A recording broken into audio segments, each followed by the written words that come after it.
It called Dictators Dilemma Polybasal. It's like a documentary time. It's from the Geographic, so it's also video. This is Kim Jong-un, ruler of North Korea. Riding a horse. He's just 36 years old, but he commands the world's fourth largest military. I thought it was like 50 or something. And his family has ruled over their people using violence and terror for over 70 years. Dictators, But Kim is a man torn between two worlds. The traditions of his brutal communist past and the need to become a legitimate modern leader. That is his dilemma. Am I going to come out and become a cleaner, softer dictator? Or am I going to continue to retain this criminal regime that I inherited from my grandfather and my father? And that dilemma, you know what? It could be the end of the Kim dynasty.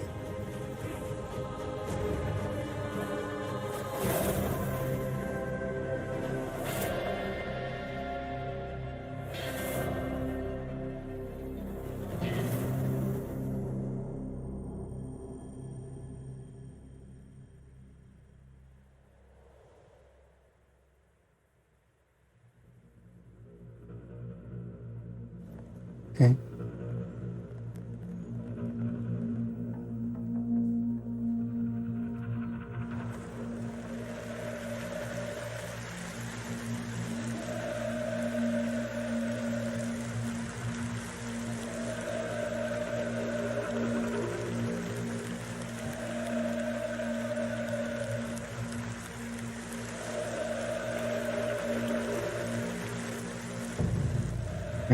Clapping. Kim Jong-un is only the third man to rule North Korea.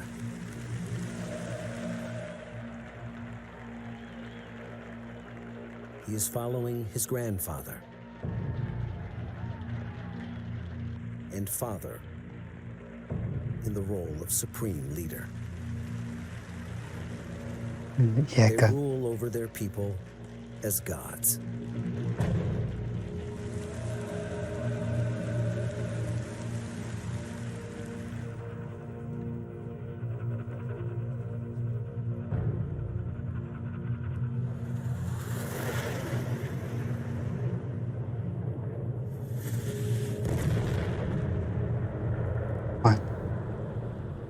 The 10th year of his rule, Kim Jong-un is at a crossroads. He's a dictator with a decision to make. Should he try to drag North Korea into the modern world and become a legitimate country, but risk losing his grip on power? Or should he continue to run a rogue state like his grandfather and father before him?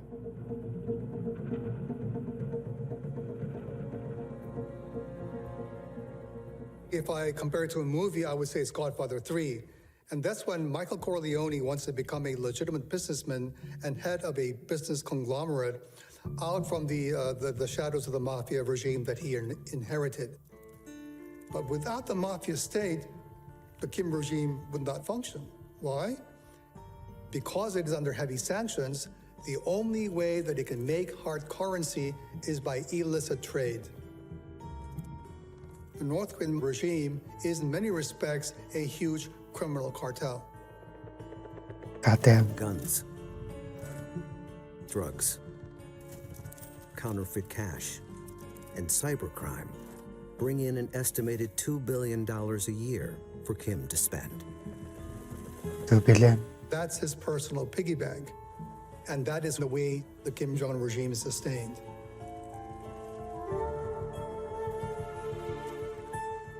Recently, Kim has shown signs of modernizing. He's been stepping out with his first lady and meeting other world leaders. Okay.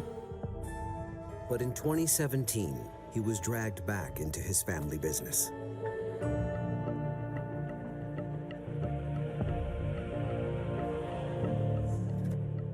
This is his elder half-brother, Kim Jong-nam, who was overlooked for succession. He left North Korea for a quiet life in China, surfacing on camera from time to time to speak out against the regime. But then it seemed Kim Jong-nam crossed a line. During the course of my reporting, I was told by a person with good connections to the intelligence community in the United States that Kim Jong-nam had in fact been an informant to the CIA and was supplying information about Getting Kim him Jong-un out. to them. Và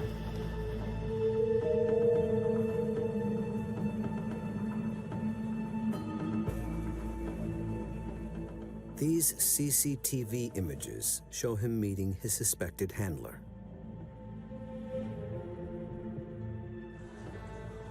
A fascinated news media shadowed his every move.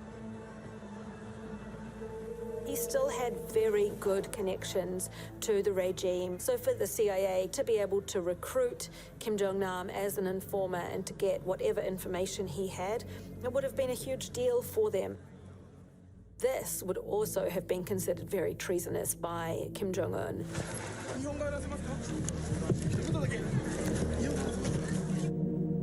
It seems the time had come for Kim to deal with his older brother. dia bị murdered in well,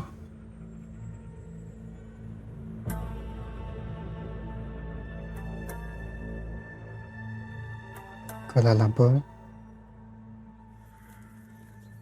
This happened in February 13th, Malaysia Airport. 2017.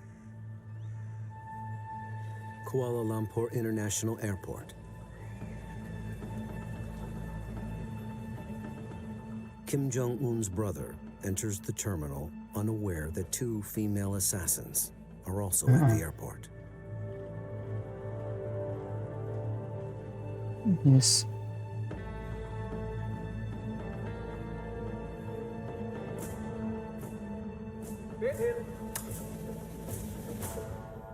Now, for the first time on Interview. television, one of the assassins tells her full, extraordinary story. How to sit I chloroform or something.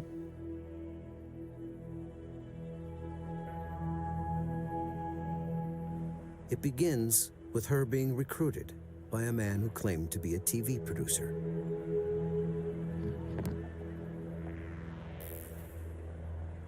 Pada waktu pertama saya kenal James tuh orangnya baik, terus kayak lucu juga kan. Ikut syuting, katanya ikut syuting gimana, saya bilang kan. Syuting kayak buat lucu-lucuan gitu, lucu-lucuan gimana, kayak gimana ya. Terkenal kayak boom-boom prank.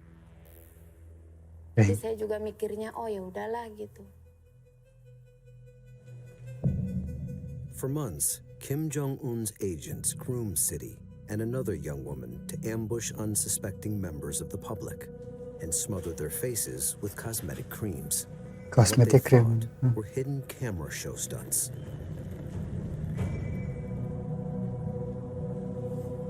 This kind of Saya dan dangerous. sering itu melakukan prank. Dipakai hand body dan pakai baby gitu, baby oil gitu. Jadi saya rasa ya seperti biasa aja gitu. City's handler arranges a meeting at a cafe in the airport. There, she is to receive details of the target.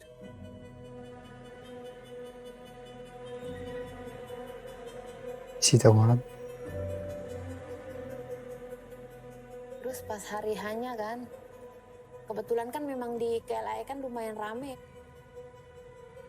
Nanti kalau misalnya kalau kamu acting yang ini ya katanya bagus ini, nanti kemungkinan bos juga akan kasih kamu bonus lagi. Boss. Dia ke saya dan bilang itu orangnya gitu. Pas tuh saya bilang yang mana gitu kan. Itu yang pakai jaket warna abu-abu katanya Be gitu. specific. Yang mana? Itu oh yang botak, aku bilang kan.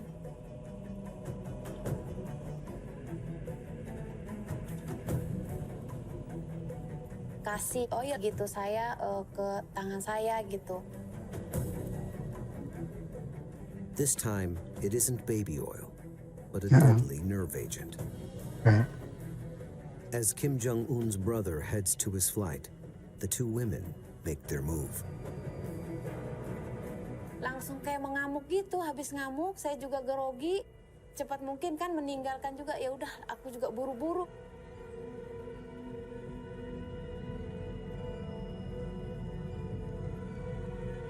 Seeking help, Kim Jong-nam heads for the airport's medical facility.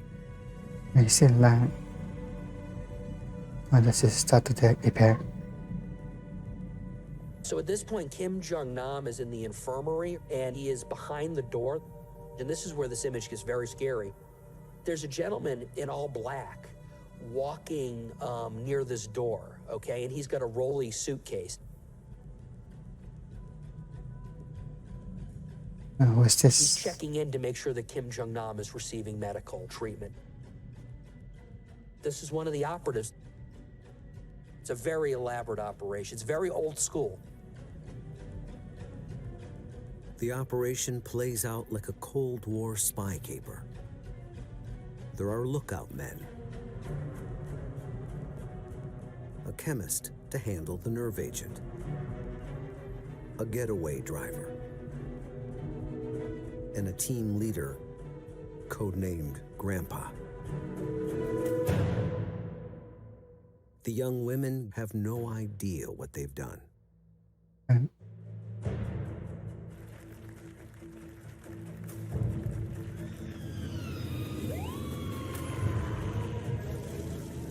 They are soon apprehended by the local Malaysian police. Polisi juga nanya-nanya apa yang kamu lakukan di airport itu. Emangnya kenapa, saya bilang kan. Terus polisi itu tiba-tiba bangun, kamu tahu nggak apa yang kamu lakuin, katanya. Kamu itu terlibat pembunuhan oleh adiknya presiden.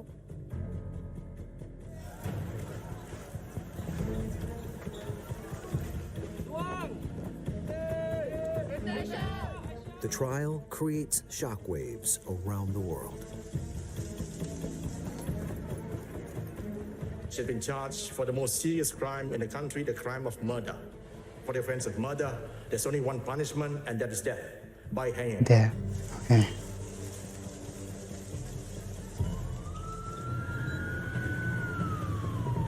Soon, the chemist of the gang is also apprehended. He's also got caught. He is caught on camera getting his story straight with North Korean embassy officials.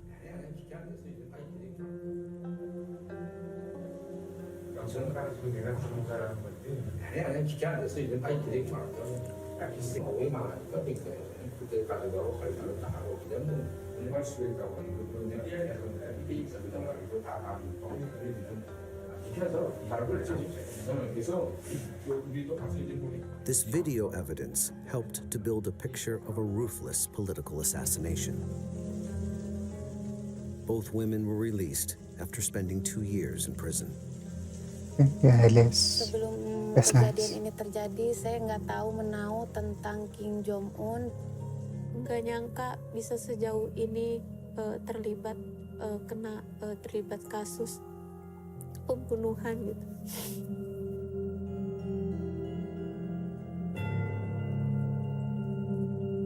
Kim Jong-un's troublesome older brother was no more.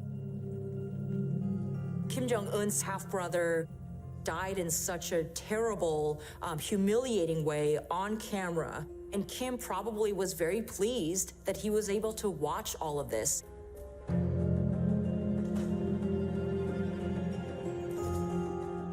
Amid sobering scenes broadcast around the world, Kim Jong-nam's body is brought back to North Korea.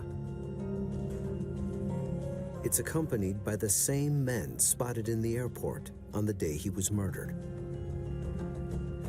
It was absolutely to send a message to do it in such a public way to everybody in North Korea and elsewhere that Kim will find you.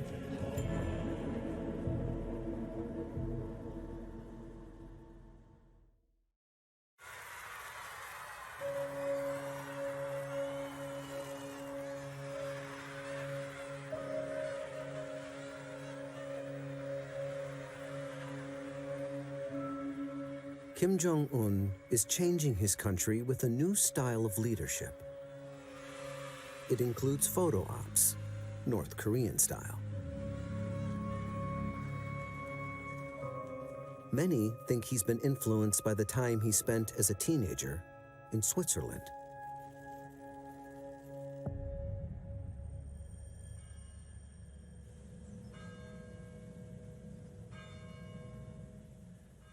Living in the care of his maternal aunt and uncle, Kim Jong-un attended a regular public school in Bern.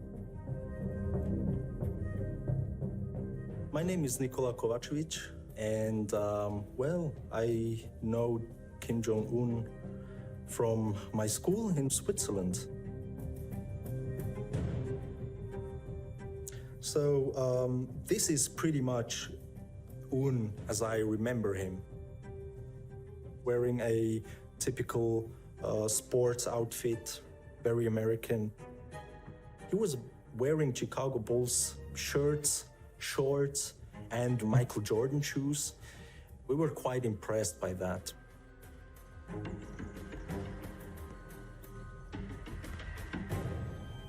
We were playing basketball and Un was looking for people to play with. I'll never forget him with a, cheeky smile on his face, at the basketball court. We pretty much just played constantly. He was very, very passionate. You could clearly see that he wants to win. He was very good, very quick. He was on a completely different level than you might think by looking at the pictures from today. We all liked having him in our team. We did have interesting chats about North Korea. There was one occasion where I was just asking something like, how is it there? And I remember him saying that North Korea is very, very advanced. It's going to be a big player in the future. You can definitely say that he was proud of his country.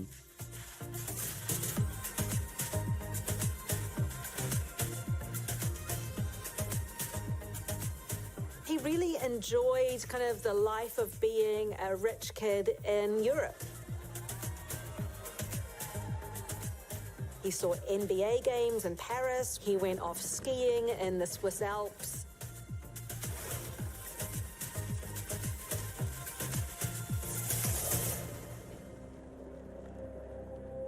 But back in North Korea, there are changes inside the family. Kim Jong-un's mother is dying of cancer, which means Kim's aunt and uncle are about to lose their connection to the dynasty. Fearing they may be cast aside, they decide to act.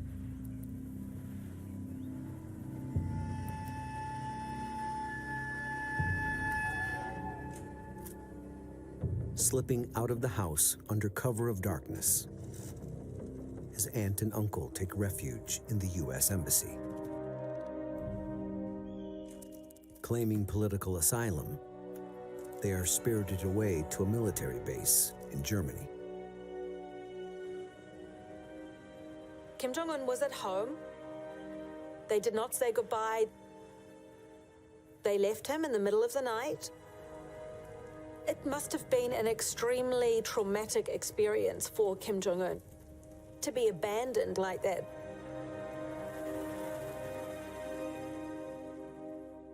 After debriefing by the CIA, Kim's aunt and uncle are given new identities, flown to the U.S., and vanish from sight. Venice.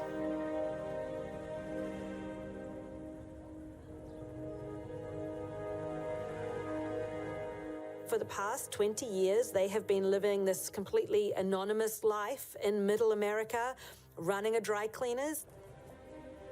So nobody knows their true identities. But journalist Anna Fifield tracked them down and arranged a meeting. I did not expect them to show up. And even like that morning when they called to say they were on their way to where we'd agreed to meet, I was surprised when they showed up. hiding their identity. Kim Jong-un's aunt walked into the cafe. Like, I caught my breath because she looked exactly like her sister, Kim Jong-un's mother. And I spent the entire weekend with them talking about Kim Jong-un, about, what he was like as a child. And they described him as a normal kid who was a little bit misunderstood. Quite strange. I distinctly remember sitting on the couch there with them. At the time, Kim Jong-un was launching missiles. The projectile was fired from a 2,000-ton submarine, and South Korean military officials believe the missile's rocket booster did ignite.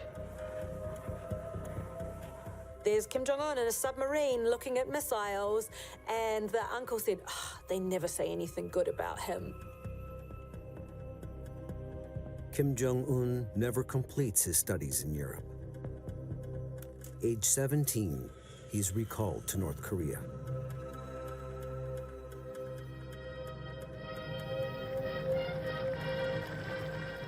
Within a decade, Kim will find himself the supreme leader of the most repressive dictatorship on earth. He had lived in the West, he had seen freedom up close. So when he took over, a lot of people thought that he would be a reformer. And in fact, early on in his tenure, he stood up and he said that North Koreans would never have to tighten their belts again. 오늘 우리는 크나큰 민족적 긍지와 자부심을 안고 So if he wants to remain in power for decades, he can't just hold on like his father did. He really has to show an improvement in the standard of living inside North Korea. 성대한 열병식을 진행하게 됩니다.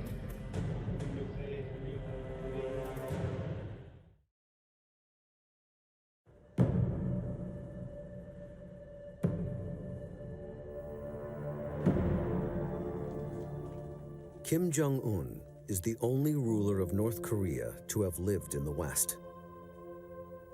And his time in Switzerland left its mark on the supreme leader. Kim Jong-un, in the early years of his rule, I saw this desire for his country to be more worldly, for his people to be more worldly. In 2012, Kim ordered the construction of a ski resort near his capital, Pyongyang. More alpine centers followed, complete with all the après-ski perks.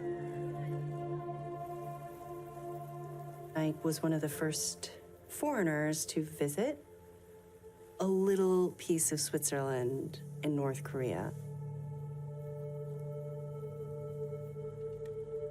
I could see the wheels turning in Kim Jong-un's head. Around that time, there was a lot of hope and speculation that this would be a moment for a very different type of North Korea.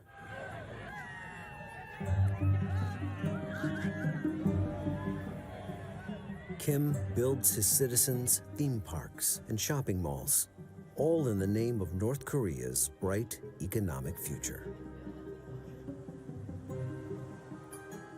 So we see the development of things like amusement parks, high-end restaurants, department stores. All of these things are also part of the Kim brand. It's designed to show his people that Kim is going to move the country forward. In the drive to rebrand his kingdom, Kim has an ally, his celebrity wife. Ri Sol-ju was a famous singer in North Korea. She would be instantly recognizable to any North Korean who's ever watched TV.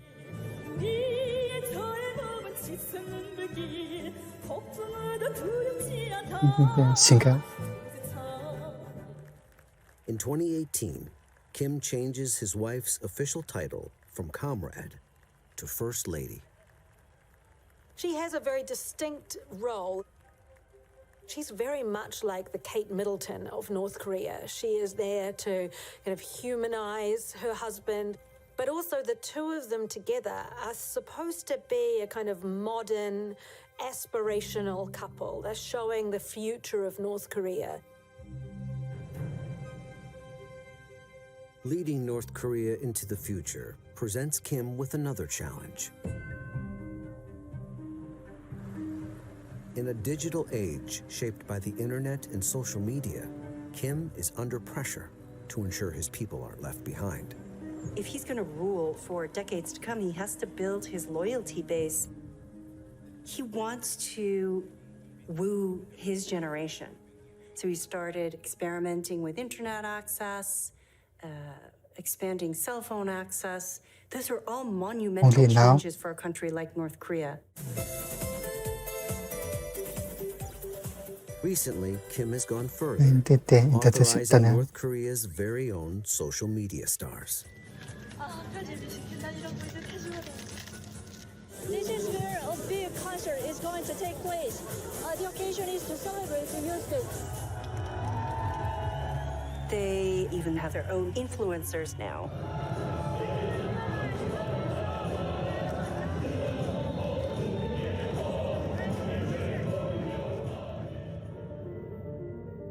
What they are portraying is a socialist fairyland.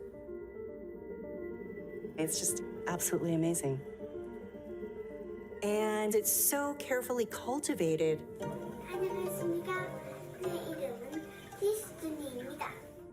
Their role is to seduce people, to fall in love with the country. It's a smart strategy. But on the other hand, access to information is one of the most dangerous things for a leader like Kim Jong-un. Because if people see what life is like outside North Korea, the illusion could be broken. And that, of course, for Kim Jong-un, is terrifying. They make their own website, you know.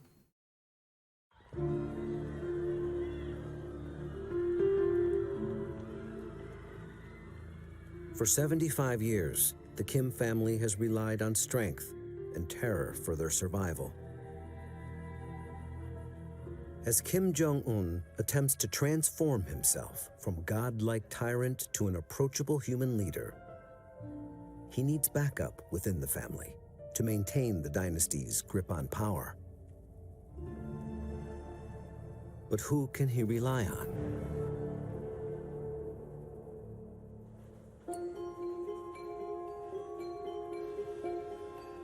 Around 2001, Kim Jong-un's father takes a train across Russia. The Russian ambassador is having conversations with him, and he asks him about succession. And he asked Kim Jong-il, who are your favorites as successor? And Kim Jong-il said, well, my sons are all idle blockheads, okay? It's my daughters that have the heart and intellect and mindset to be in politics.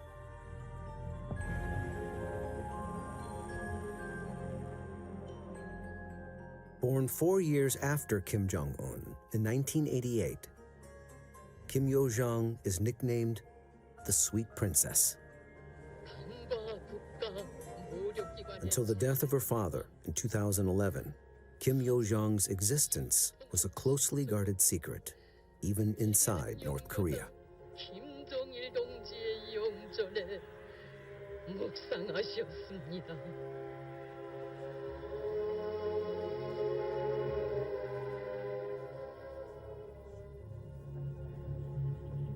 After Kim Jong-il died, with the succession of her brother, there was probably a conversation, do you want to do this? Do you want to be involved in the nitty-gritty of North Korean politics? Some people don't have the ice in their veins to do it. Some people do. She said yes, and that's where we find ourselves today. Quietly, Kim Yo-jong rose through the ranks to become her brother's propaganda chief. In 2018, he deployed his sister on her first foreign assignment, a mission inside enemy territory. It was a really huge occasion when Kim Yo-jong arrived into South Korea. because she was the only member of the Kim family who had arrived in the South since the Korean War ended in 1953. So it was a really big deal. The occasion was the Winter Olympics, dubbed the Peace Olympics, as athletes from North and South Korea competed together for the first time.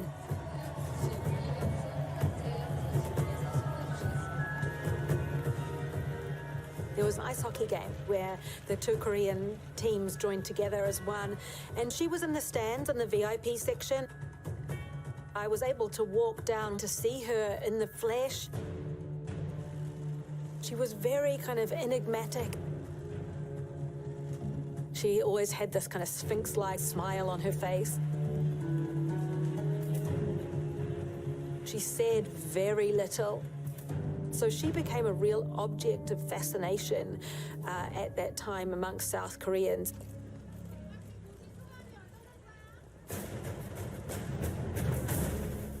But Kim's sister hasn't just come south of the border to show face. With the eyes of the world on her, she opens peace talks with the South Korean leadership.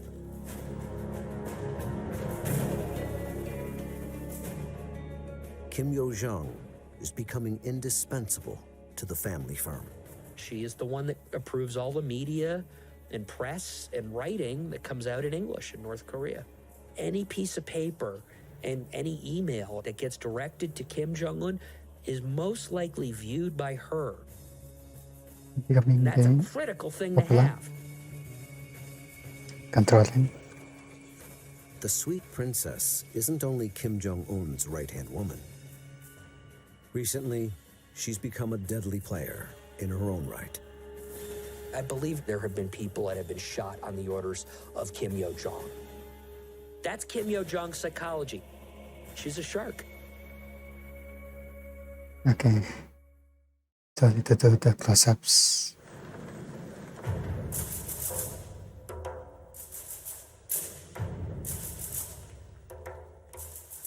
In a sign of her growing power, in 2020, Kim Jong-un promotes his sister over his own generals to the highest level of the Politburo.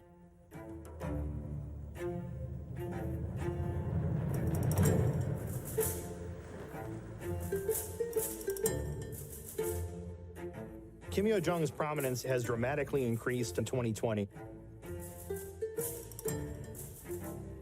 The thing that's most striking is she's gone from a role of being in the background to actually being a voice of the regime.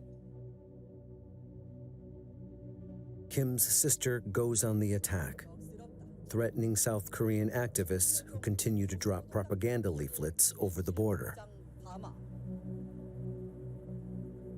엄중한 션 사태가 쓰레기들의 반공화국이라 살포 망동과 그를 묵인한 남조선 당국 때문에 철회되었다는 것은 누구나 다 아는 사실이다. She is the only individual who has been able to put out a personal opinion in North Korean state media. Even the leader himself very rarely is going to express any sort of personal opinion. This means that she has a unique, special, and privileged role in the North Korean regime. Amid rising tensions between North and South Korea, in June 2020, Kim Yo-jong sends South Korea a message.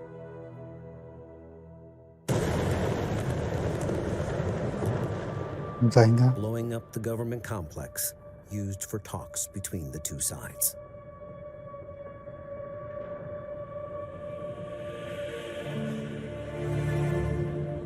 Korean experts say the explosion was designed to cement the growing power of Pyongyang leader Kim Jong-un's younger sister, Kim Yo-jong. In recent years, state media has referred to her as a central party cadre, indicating her tightening grip on power. This year, she took over some of her brother's roles in party affairs and foreign relations. Sources suggest she is now the real power holder in Pyongyang. Now she is continually, even outside of her actual rank and position, bashing South Korea and the United States. This is a role that normally is reserved only for the supreme leader. A Christmas game. It's classic North Korean provocation. See the new dictatorship there.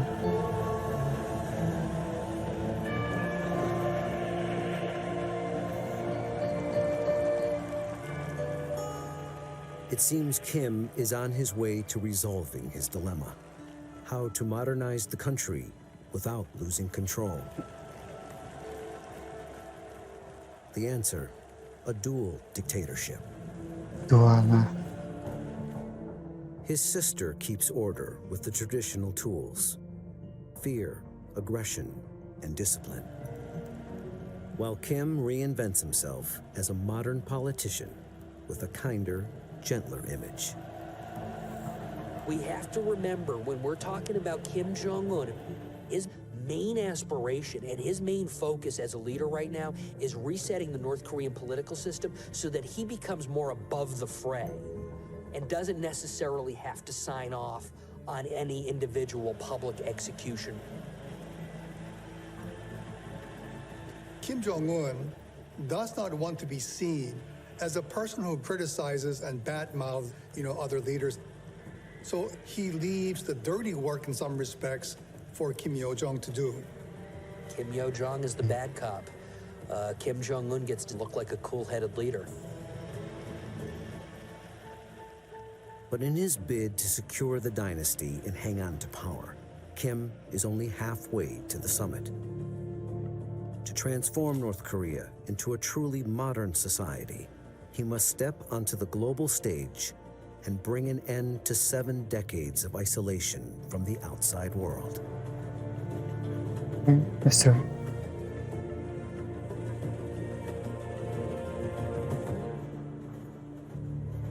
Yeah, she's ending.